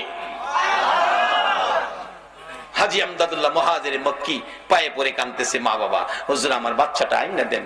আর সহ্য করতে পারি না হুজুর, আজকে বেশ কিছু দিন যাবৎ বাচ্চা হারা। এবার হাজী আমদাদুল্লাহ মুহাজির মক্কি বলতেছেন, বাবা আচ্ছা একটু বসো। চক্ষুটা বন্ধ করে বলছে, যাও বাড়িতে যাও, তোমার ছেলেটা বাড়িতে আইছে, হেলিকপ্টার জাহাজের দরকার, কিছুক্ষণের মধ্যে কই ছেলে বলে বাড়িতে আইছে। দৌড়ায় বাড়িতে গেছে, গিয়া দেখে নাজেহাল অবস্থা, জ্ঞান হারা অবস্থা, ঘরের দরজায় পইরা লইছে। মা বাবা কুলে নিয়ে গোসল দিয়ে কিছু নাস্তা পানি খাওয়ায় কিছুটা সুস্থ হইলে বলতেছে, বাবা চলো যে হুজুরের দোয়াই তোমারে পাইছি, হুজুরটারে দেখায় নিয়ে আসি। কুলে লইয়া হুজুরের কাছে গেলে বলতেছে, বাবা এই যে দেখো এই হুজুর কত বরকতের হুজুর। ছেলেটা কয়, আম্মা আব্বা এই হুজুরটারে চিনেন? চিনি মানে এই হুজুরের দোয়াই তো তোমারে পাইছি। বাবা দোয়াই না তো, এই হুজুরটা কি করছে আপনি তো দেখেন নাই। এই হুজুরটা না সমুদ্রের কিনারে দাঁড়াইছে, সমুদ্রের কিনার থেকে দুইটা হাত ওই সমুদ্রের দ্বীপের মাঝখানে বাড়াইয়া দিছে।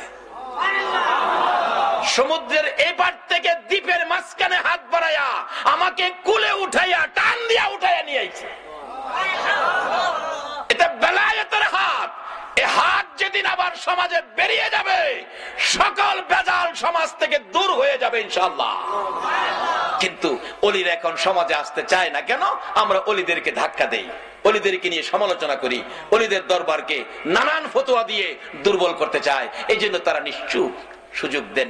অলিদের হাত বেলায়েতের হাত বড় শক্ত হাত, যে হাতটা লম্বা হইতে হইতে সোনার মদিনায় যায়, যে হাতটা লম্বা হইতে হইতে আল্লাহর আরশ পর্যন্ত যায়। যা কিছু চাবেন তাই পাবেন, অলির হাতের মাধ্যমে হাতটা বাড়ান। কাজী আসুন আমরা সবচেয়ে বড় ভাগ্যবান যারা গাউসে পাকের মতো একজন অলির ভক্ত, খাজায়ে খাজেগার মতো, আতায়ে রাসূল খাজায়ে খাজেগার মতো একজন অলির ভক্ত।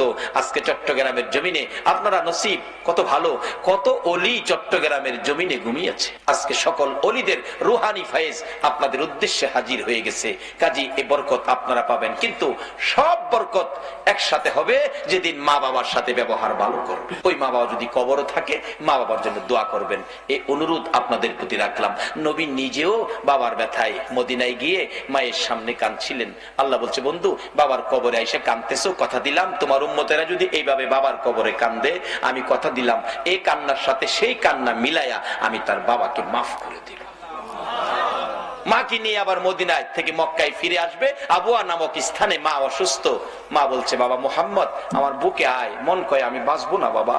আমার নবী কান্দে, মাগো বাবার ব্যথা কলিজার থেকে সরাইতে পারি না, তুমি যদি চলে যাও গো মা, কেমনে আমি শান্তিতে থাকবো, কেমনে এই ব্যথা আমি অন্তর থেকে সরাবো। কিছুক্ষণের মধ্যে আমার নবীর মা সন্তান দুই গালে চুমাইয়া চুমাইয়া বিদায়ী হয়ে গেছে।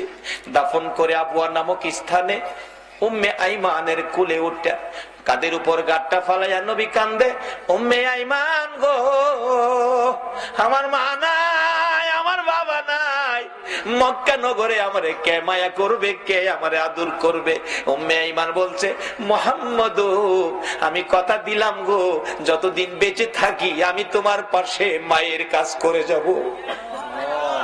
আমার নবী মায়ের কবরের পাশেও কাঁদলে আমার আল্লাহ বলেন, বন্ধু গো যেইভাবে তুমি মায়ের কবরের পাশে কাঁদছো, এইভাবে তোমার উম্মতেরা যদি মায়ের কবরে যাইয়া কান্দে, তোমার চোখের পানির সাথে তাদের চোখের পানি মিলাইয়া তোমার কান্নার বিনিময়, তোমার কান্নার বরকতে ওই মায়ের কবর জান্নাতের বাগান বানাইয়া দিব। নবীজি শুধু বলে নাই বাবার কবরে কাঁদছেন, মায়ের কবরে কান্দা উম্মতের শিক্ষা দিয়ে গেছেন প্র্যাকটিক্যালি। মা বাবার কবরে যাইতে হবে, পশ্চিম পাশে দাঁড়াবেন, কিছুক্ষণ চুপ করে থাকবেন, মা বাবা মন ভরে দেখে, কিছু জানেন না জানেন দোয়া কইরা হাত বাড়াই দিবেন, কিচ্ছু জানেন না তবু দুইটা হাত বাড়াই দিবেন, আল্লাহ আমি কিচ্ছু জানি না, মা বাবা আমরা লাগে দুনিয়াত কষ্ট করছে, আমার মারে কবরে কষ্ট দিও না, যদি অপরাধ থাকে আমি সন্তান ক্ষমা চাইছি, ক্ষমা করে দাও। যদি কিচ্ছু না জানেন একজন আলেম নাইবে নবী কবরের সাথে এই কবরে নিয়ে যাবেন, পাশে নিয়ে দোয়া করাবেন। আর যদি সেই ক্ষমতা না থাকে, কারণ একজন আলেম নিলে তো কিছু হাদিয়া সম্মান স্বরূপ দিতে হবে, যদি সেই ক্ষমতা না থাকে আপনি নিজেই যান কবরে, 11 বার বিসমিল্লাহ শরীফ পড়ে, আর কিছু লাগবে না, 11 বার বিসমিল্লাহ শরীফ পড়ে। নবীর হাদিস, এক কবরে নবীজি দেখতেছে সাহাবা উম্মতের কবরে আযাব, রাসূল বলেন, প্রভু গো আমি কেমনে সহ্য করব উম্মতের কবরে আযাব। জিবরাইল আইকে, হুজুর আল্লাহ পাঠাইছে 11 বার বিসমিল্লাহ পড়ে দোয়া করে দিতেন। নবীজি 11 বার বিসমিল্লাহ পড়ে হাত বাড়াইছে, দেখে হাতের ফাঁকে 11 জন বেহেশতি হুর কবরে ঢুকতেছে। রাসূল বলেন, এই হুরে সর্দার, কি ব্যাপার, তোমরা আসছো, দাঁড়াও, কি ঘটনা, এখন এসে গেছো? হুজুর, আপনি যে 11 বার বিসমিল্লাহ করে দোয়া করছেন, এর বরকতে তারকে জীবনের তরে মাফ করে দেওয়া হয়েছে, এর বরকতে 11 জন হুর বাজেট হয়েছে, কিয়ামত পর্যন্ত তার কবরে তারে খেদমত করা হবে।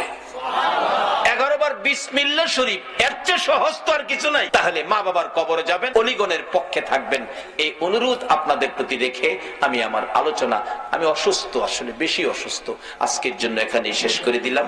আসুন একটু দরুদ ও সালাম মদিনা পাঠাইয়া আপনাদেরকে নিয়ে দোয়া করে, ইয়া নবী সালাম।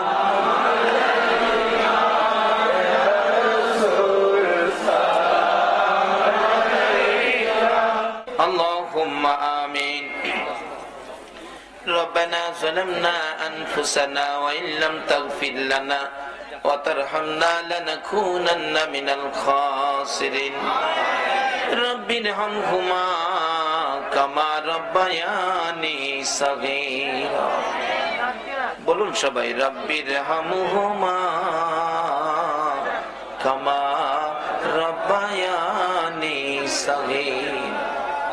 রব্বুল আলামিন মায়ার নজরে তাকায়া দেখো গো, রাত্র গভীর, তোমার আদরের বান্দা লইয়া হাত বাড়াইছি মাবুদ, একবারে খালি হাত বাড়াই নাই। তুমি আল্লাহ নিজে যার উপরে 24 ঘন্টা দুরূদ ও সালাম পাঠ করো, ফেরেশতারা করে ইমানদারদেরকেও দুরূদ সালাম পাঠ করার নির্দেশ করেছো। মায়ার নজরে তাকাইয়া দেখো গো, তোমার আদরের ইমানদার বান্দারা তোমার হাবিবের উপর এই গভীর রাত্রে প্রাণ ভরে দুরূদ ও সালাম মদিনা পাঠাইছে গো আল্লাহ। আমাদের দুরূদ ও সালাম গুলো পাখির মতো উড়াইয়া উড়াইয়া দয়ার নবী মায়ার নবীর কদম মুবারকে পৌঁছাইয়া দাও। ই আল্লাহ, দুরূদ ও সালাম উসিলা করে আজকের মাহফিল উসিলা করে, ই আল্লাহ গাউসে পাকের শরণের মাহফিল উসিলা করে আমরা যারা হাত বাড়াইছি, আমাদের তামাম জিন্দেগীর গুনাহগুলো ক্ষমা করে দাও। মাবুদ, জানি দুনিয়ায় থাকবো না, তারপরেও শয়তানের দোকাই পড়ে, দুনিয়ার মায়ায় পড়ে বহু গুনাহ করে ফেলেছি। গুনার খবর মা জানে না, গুনার খবর বাবা জানে না, পাড়া প্রতিবেশী কেউ জানে না রে আল্লাহ। গুনার খবর জানো তুমি আল্লাহ। মাবুদ, আখিরি নবীর উম্মত বলে এ গুনার খবর কাউরে জানাইও না গো আল্লাহ। এই মাহফিলে আমরা যারা হাত বাড়াইছি, ওলি আল্লাহ গণের রুহানি ফাইজের উসিলাই, তোমার নবীর ভালোবাসার উসিলাই, আজকের মাহফিলে আমরা যারা হাত বাড়াইছি, আমাদের সকলের জীবনের গুনাহগুলো ক্ষমা করে দাও। মাবুদ, ক্ষমা চাইলাম জীবনের গুনাহ, ক্ষমা যদি না করো, কবে জানি মৌতের চিঠি লইয়া আজরাইল আইসা যায়, কবে জানি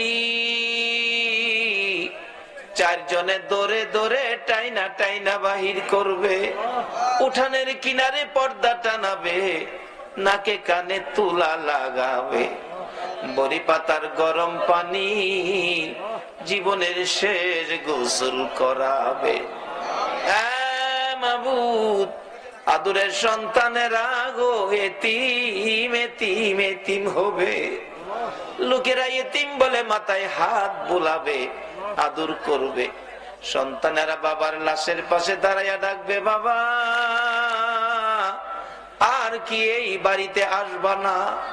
আমরা কি বাবা বলে আর তোমারে ডাকতে পারবো না? আমরা রে এতিম করে সাদা কাফন পরে কই রওনা হইলা গো বাবা। বড় মেয়েটা স্বামীর বাড়ির থেকে এসে বাবার বিছানায় পরে কাঁদবে, বাবা গো বিছানা খালি করে কই যাইতেছো গো বাবা? ওই দিন আসার আগে আজকে আমরা যারা হাত বাড়াইছি, মেয়ে বুঝি না, পুরুষ বুঝি না, যুবক বুঝি না, বুড়া বুঝি না, নামাজি বুঝি না, বেনামাজি বুঝি না, আজকের মাহফিলের উসিলায় আমরা সবাইকে মাফ করে দাও গো আল্লাহ। মাবুদ, জীবনের গুনাহ ক্ষমার আসার দরখাস্তের পর আরেকটা দরখাস্ত করি, তুমি কিন্তু রাগ হইও না। আমি জানি না আজকে হাজার হাজার মানুষ তোমার কাছে হাত বাড়াইছে, কার মনে জানি কি দুঃখ কি ব্যথা, কার মনে জানি ব্যথা। মানাই গো মানাই, ও দরদি মা, যে মার দিকে তাকাইলে কলিজা ঠান্ডা হইয়া যাইত।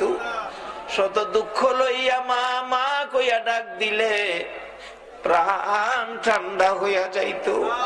যে মার চেহারার দিকে তাকাইলে একটা কবুল হজের নেকি পাওয়া যাইত। মায়ের অভাবী কে জানি হাত বাড়াইছে গো আল্লাহ, আমি নিজেও মার অভাবী হয়ে গেছি। এতদিন তো শুধু বলতাম মা হারা কথা, এখন নিজেও বুঝেছি মা হারা কত ব্যথা। মাহফিল শেষে গাড়িটা বাড়িতে গেলে 2টা 2:30টাও কোনদিন হয়েছে। গাড়িটা থামাইয়া বাড়িতে মার রুমের কাছে গেলে দেখি মা দাঁড়াইয়া রইছে। জিজ্ঞেস করলাম, মা গো তুমি কি ঘুমাও নাই? মা জবাব দিত, বাবা গো যতক্ষণ পর্যন্ত তুমি বাড়িতে না আইছো আমি মার চোখে ঘুম আসে না রে বাবা। এই দরদি মায়ের অভাবী বাবার অভাবী কে জানি হাত বাড়াইছে রে আল্লাহ। মায়ের অভাবীরা কি করে নিজে দেখেছি। একটা মায়ের পাগল 5-6 বছর বয়স, মা বাচ্চা হবে, ডেলিভারি হবে, এলাকার মহিলারা কয় আপনার অবস্থা ভালো না, তাড়াতাড়ি হসপিটালে যান। রিক্সা করে হসপিটালে যাবে, ছেলেটা পিছে পিছে যায়, মা মা কইয়া ডাকে, মা কোথায় যাইতেছো? আমারে নিবা না, আমারে কইলা না। অন্যদিন কোথাও গেলে আমারে আগে সাজাইছো, পরে তুমি কাপড় পরছো, বুরগা পরে রওনা হইলা, আমারে দি কিছু কইলা না গো মা। মা চোখের পানি ছেড়ে দেয়, বাবা রে আমি বেড়াইতে যাই না রে বাবা, আমার বলে অবস্থা ভালো না, হসপিটালে যাইতেছি। মা কোন সময় আসবা গো? আমারে কই রাইখা গেলা গো? তুমি তোমার নানার কাছে থাকো, আমি হসপিটালে যাই, কোন সময় আসবা? কোন সময় আসবো বলতে পারি না রে বাবা, অবস্থা বলে আমার ভালো না। ভাগ্য যদি ভালো হয় মায়ের মুখ দেখবি রে, ভাগ্য যদি খারাপ হয় জীবনে আর মা কইয়া ডাকতে পারবি না। এই কথা বললে ছেলেটা দৌড়াইয়া মায়ের রিক্সার সামনে দাঁড়াইয়া গেছে। মাগো তুমি যদি ফিরে না আসো আমি কার গলায় ধরে ঘুমাবো গো মা? আমারে কে গোসল করাবে? আমারে কে বাবা বাবা কইয়া ডাকবে? বাবা দোয়া কইরো মানি ফিরে আসতে পারি, তোমার নানার কাছে থাকো। এই বলে ছেলেটারে টান দিয়া কোলে লইয়া বুকের সাথে জড়াইয়া ধরে 2 গালে চুমাইয়া চুমাইয়া বিদায় নিয়ে গেছে মা। রাত্র 10টা বাজে গেছে, কোনো খবর আসতেছে না। ছেলেটা ডাকতেছে, নানা গো চলো না হসপিটালে যাই, মায়ের কাছে মায়ের খবর নিয়ে আসি। নানা বলেন এত রাত্রে যাওয়ার রাস্তা নাই, সকালে যাবো। ভাই ঘুমাও, তুমি ঘুমাও। নানা আমার কেন জানি ঘুম আসে না, কেন জানি আমার কলি যায় দাউ দাউ করে আগুন জ্বলতেছে গো নানা, চোখে ঘুম আসে না। একটু পরেই একটা যুবক বাড়ির সামনে দাঁড়াইয়া ডাকতেছে, চাচা বাড়িতে আছেননি? ও বাড়িতে আছি।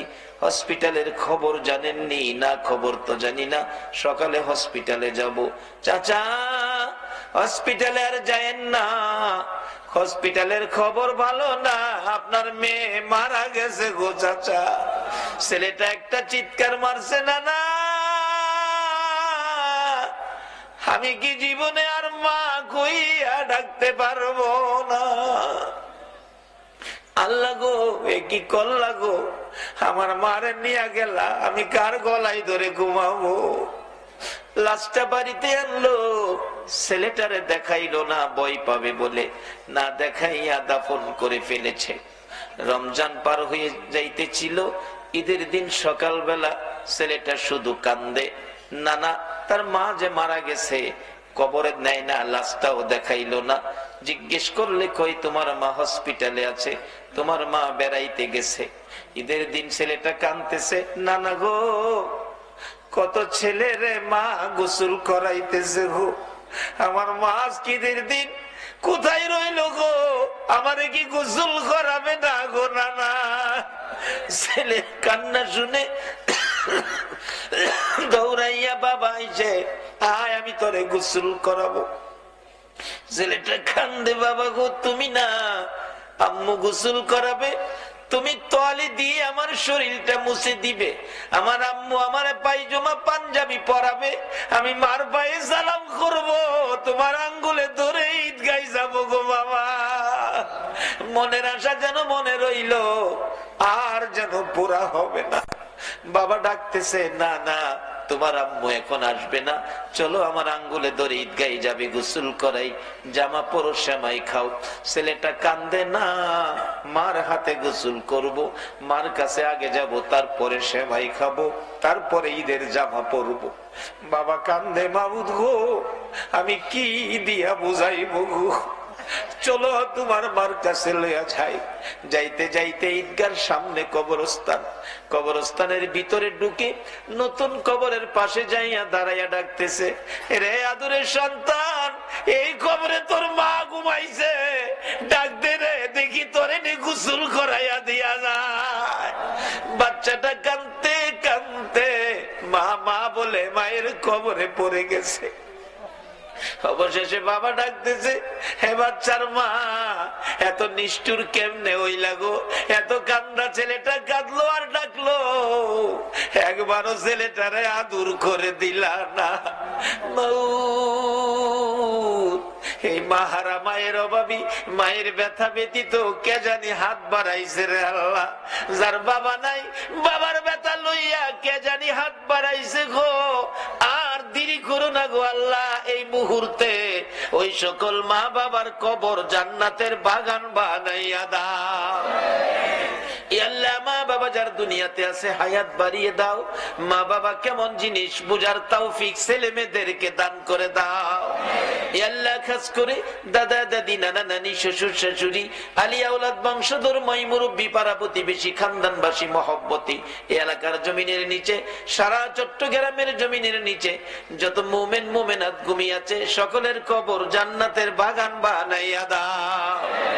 রে জান্নাতের মালিক, খাস করে আজকের মাহফিলের আয়োজন যারা করেছে, এই যুবকদের বংশধর, মাই মুরব্বী যারা কবরে গো, সকলের কবর জান্নাতের বাগান বানাইয়া দাও। আল্লাহ খাস করে আমাদের মধ্যে যারা বিমারি, বিমার শেফা করে দাও। আমি নিজে অসুস্থ, আরেকজন চক্ষু অপারেশন করবে শুনলাম, আল্লাহ গো আমাকে সহ চক্ষু অপারেশনকারী সহ সকল বিমারিকে শেফা করে নেক হায়াত বাড়াইয়া দাও। আমাদের মধ্যে যারা অভাবী, অভাব দূর করে দাও। আমাদের মধ্যে যারা নামাজি, নামাজ কবুল করে লও। যারা নামাজ পড়ে না, নামাজের বুঝ দান করে দাও। যারা ব্যবসা করে ব্যবসায় বরকত দাও। যারা চাকরি করে পদোন্নতি দান করে দাও। আল্লাহ যারা বিদেশ থাকে সকল বিদেশিদেরকে হেফাজতে রাখো গো আল্লাহ। যারা বিদেশ যাবে তাদের মনের আশা পুরা করে দাও গো আল্লাহ। আল্লাহ খাস করে জনাব শফিউল আলম, মাওলানা শফিউল আলম নিজামীকে আল্লাহ গো তুমি সুস্থ করে নেক হায়াত বাড়াইয়া দাও। তোমার নবীর আশিকগণকে যদি তুমি সাহায্য না করো, তোমার নবীর শান মান কে গাইব গো আল্লাহ। আল্লাহ সুস্থ করে নেক হায়াত বাড়াইয়া দাও।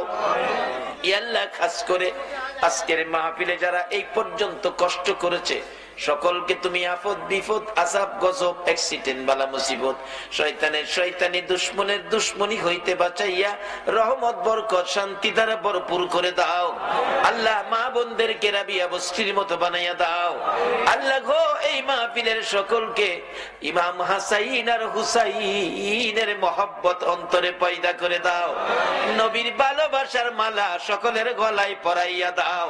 দয়ার নবীরে একদিন ঘুমের ঘরে স্বপ্নে দেখাইয়া দাও। নবীজিকে স্বপ্নে না দেখাইয়া কারো গায়ে সাদা পোশাক পরাইও না গো আল্লাহ। আল্লাহর একটা দরখাস্ত করি, গাউসে পাক আল্লাহ গো, গাউসে পাকের পাগল গুলো এত রাত পর্যন্ত কষ্ট করেছে আল্লাহ। গাউসে পাকের রুহানি ফয়েজ, খাজা বাবার রুহানি ফয়েজ আল্লাহ গো, চট্টগ্রামের জমিনে যত ওলি আল্লাহগণ ঘুমিয়েছেন আল্লামা গাজী শেরে বাংলার রুহানি ফায়েজ হযরত করম আলী শাহ রহমাতুল্লাহের রুহানি ফায়েজ সহ চট্টগ্রামের জমিনের নিচে সকল ওলি আল্লাহগণের রুহানি ফায়েজ আমাদেরকে নসিব করে দাও। গাউসে পাকের গোলাম হিসাবে আমাদের সকলকে তুমি কবুল করে নাও গো আল্লাহ। মাবুদ গো, আজকের মাহফিলে দূর দূরান্ত থেকে আসছে আবার গাউসে পাকের গোলাম, তোমার নবীর গোলাম, যারা যেখানে যাবে সহি সালামতে পৌঁছাইয়া দিও গো আল্লাহ। ইয়া আল্লাহ, হযরত করম আলী শাহ রহমাতুল্লাহ আলাইহির স্মৃতি সংগঠন, এই যুবকদের সংগঠন তোমার মায়ের হাতে দিয়ে গেলাম।